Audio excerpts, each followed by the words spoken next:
تعلیمات حاصل کی ہیں اور اہل اللہ کی صحبت اٹھائی ہے، یہ صرف ان کو پتہ چلتا ہے کہ خوشیاں کہاں سے ملتی ہیں اور کون کون سی چیزوں سے خوشیاں چھن جاتی ہیں، کامیابیاں، اوریجنل کامیابی کہاں سے ملتی ہے اور اوریجنل ناکامی کہاں سے ملتی ہے۔ یہ علم اللہ نے صرف اپنے پاس اور پیغمبروں کے پاس، یہ ہے اصل کامیابی۔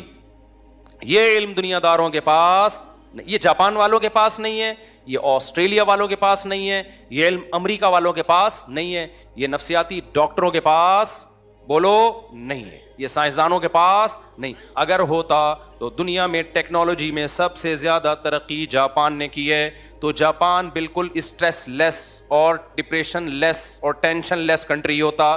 جاپان میں کسی بھی قسم کی ٹینشن کا کوئی سبب نہیں ہے، لیکن فل آف ٹینشن کنٹری اگر دنیا میں کوئی ہے تو سوئٹزرلینڈ ہے اور اس کے بعد جاپان ہے۔ آ رہی میرا خیال ہے بات سمجھ میں، کیونکہ ان کے کچھ چیزوں میں کانسیپٹ کلیئر نہیں ہے۔ دیکھو میں مختصر بات سے بات سمجھانے کی کوشش کرتا ہوں۔ آپ کو پتہ ہے انسان کو دنیا میں اچھی لائف گزارنے کے لیے کس چیز کی سب سے زیادہ ضرورت ہے، پتہ ہے آپ کو؟ یہی نہیں پتا آپ کو؟ پیسے کی بھی ضرورت ہے یقیناً، گھر کی بھی ضرورت ہے، گاڑی کی بھی ضرورت ہے، سواری کی بھی ضرورت ہے، چنچی کی بھی ضرورت ہے، صحت کی بھی ضرورت ہے، سب سے زیادہ ضرورت ہے ریلیشن کی، محبتوں کی۔ انسان تنہائی وقتی طور پہ برداشت کرتا ہے، بائی نیچر انسان تنہا پیدا نہیں ہوا۔ سمجھتے ہو کہ نہیں سمجھتے؟ اور تنہائی کا مطلب یہ نہیں ہے کہ لوگوں کے بیچ میں آپ بیٹھے ہوئے ہو تو تنہا نہیں ہو، نہ۔ اگر لوگوں کے بیچ میں آپ بیٹھے ہوئے ہو اور ان لوگوں کو آپ سے کوئی لگاؤ نہیں ہے، محبت نہیں ہے، تو بھی آپ تنہا ہو۔ سمجھتے ہو کہ نہیں سمجھتے؟ تنہا آدمی جو ہے نا، جس سے کوئی محبت نہ کرے، چاہے وہ مرد ہو یا عورت، وہ برباد ہو جاتا ہے۔ یہ محبت صرف ان لوگوں کو ملتی ہے جو اللہ اور رسول سے محبت کرتے ہیں، یہ مذہب پہ چلتے ہیں۔ جو قومیں مذہب پہ چلتی ہیں ان میں بھی ہو جاتی ہے، جو نہیں چلتی، جو اللہ کو ڈکشنری سے نکال دینا، وہ تنہا رہ جاتے ہیں۔ کیونکہ اللہ کو آپ نے بیچ سے نکال دیا، آخرت کو، جنت جہنم کو نکال دیا۔ اصل میں تو اللہ کو نکالو گے تو یہ ساری چیزیں آٹومیٹیکلی نکل جائیں گی، تو پھر انسان مادہ پرست بن جاتا ہے۔ پھر انسان کیا بن جاتا ہے؟ پھر مادہ ہی اس کا خدا ہے۔ اور جب مادہ خدا ہے نا، تو آپ کا ریلیشن اتنا اس وقت تک ہوگا جب تک آپ کے اس سے مادی فائدے ہیں۔ جب فائدے نہیں ہیں تو ریلیشن گیا تیل لینے، تو پھر یہ مادی حیات بن جائے گی، یہ محبتوں والی زندگی نہیں بنے گی۔ دیکھو آدم علیہ السلام جنت میں تھے اکیلے، تو کیا سوئٹزرلینڈ جیسی لگژری، اس سے بھی اچھی لگژری لائف نہیں ملی ہوگی آدم علیہ السلام کو؟ میں اس سوال کا جواب دے رہا ہوں کہ سوئٹزرلینڈ میں اتنی خودکشیاں کیوں ہو رہی ہیں؟ پتہ ہے آپ کو کیوں ہو رہی ہیں؟ پہلے تو بتا دوں، اتنی ہو رہی ہیں کہ انہوں نے اس کو لیگل کر دیا ہے۔ سوئٹزرلینڈ میں ونس اپون اے ٹائم، ابے ہر آدمی کا خواب ہے نا سوئٹزرلینڈ جانے کا۔ کیا ہو گیا بھائی؟ ادھر توجہ، کیمرے کو نہ دیکھو۔ ہر آدمی کا خواب ہے یا نہیں ہے؟ بولو نا۔ سوئٹزرلینڈ میں اگر آپ کو ابھی گھر مل جائے، 1 منٹ بھی انڈا موڑ پہ رہو گے؟ یار سوئٹزرلینڈ، یار سوئس بینک میں اکاؤنٹ اور نیشنلٹی مل جائے تو پھر آپ کہو گے اب جنت میں جانے کی ضرورت ہی نہیں ہے۔ لیکن جو لوگ سوئٹزرلینڈ کی جنت میں رہتے ہیں، آج سے چند سال پہلے اتنی زیادہ خودکشیاں کر کے مرتے تھے کہ گورنمنٹ نے پہلے کہا کہ بھئی یہ اللیگل ہے، خودکشیوں سے لوگوں کو روکو۔ لوگوں نے کہا جب اللیگل ہے تو مرنے کے بعد سزا ملے گی نا، کیا خیال ہے؟ یہ ایسی چیز ہے جس کو روکنا، قانون کے ذریعے روکنا ممکن نہیں ہے۔ ارے بھائی زیادہ زیادہ اس سزا پہ ہم کیا کر سکتے ہیں؟ پھانسی۔ تو کہہ رہے میں تو مرنا ہی تو چاہ رہا ہوں میں۔ ارے دنیا میں سب سے بڑی سزا کیا سمجھی جاتی ہے؟ پھانسی۔ تو آپ زیادہ زیادہ یہ کر دو کہ جو خودکشی کرے گا اس کو پھانسی دے دی جائے گی، تو کہے گا فہو المرام۔ کیا خیال ہے بھائی؟ تو یہی تو مقصد ہے بھائی، تو کچھ یہ ممکن ہی نہیں ہے۔ تو سوئٹزرلینڈ نے ایک عقل مندی کی، انہوں نے بولا یار اتنے لوگ مر رہے ہیں تو مرتے ہیں غلط طریقے سے نا، ادھر ادھر، کوئی ادھر پڑا ہوا ہوتا ہے، کوئی ادھر پڑا ہوا ہوتا ہے، ٹرینوں کا سارا سیٹ اپ کیا ہو رہا ہے؟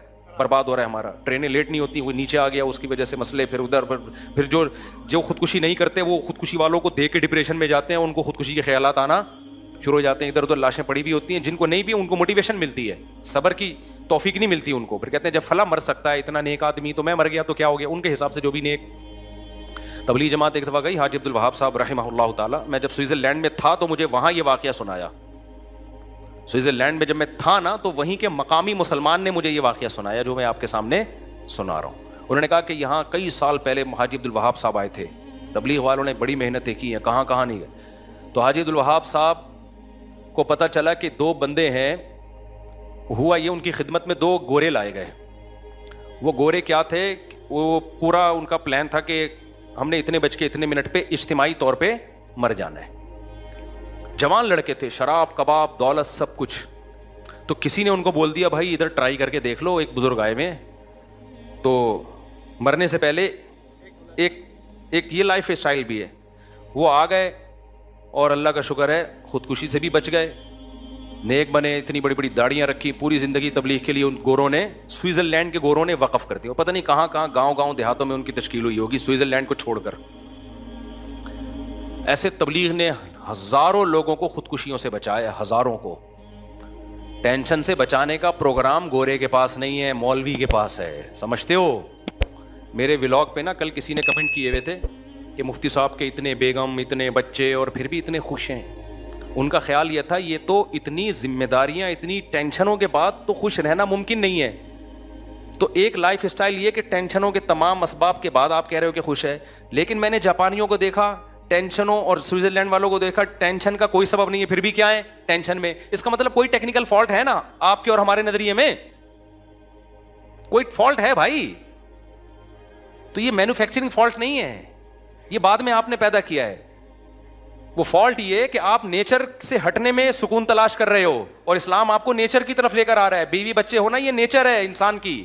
یہ ٹینشن چھوٹی ٹینشن ہے, بڑی ٹینشنوں سے بچاتی ہے.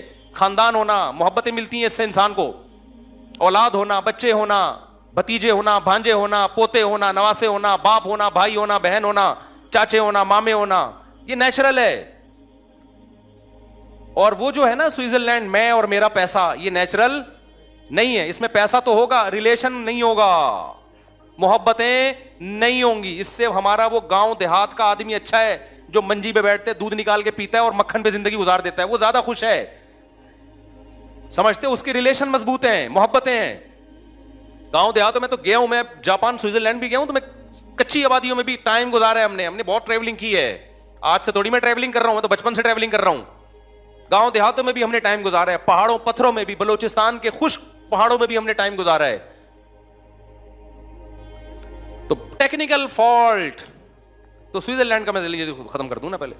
تو انہوں نے کیا کیا میرے بھائی, کوئی ادھر چپکا ہوا ہے, کوئی اس بجلی کے کھمبے سے, اس سے بجلی کا مسئلہ بھی کیا ہوتا ہے, اور ان کو دیکھ دیکھ کے جو نہیں چپک رہے ان کو بھی چپکنے کا شوق بولو پیدا ہو رہا ہے.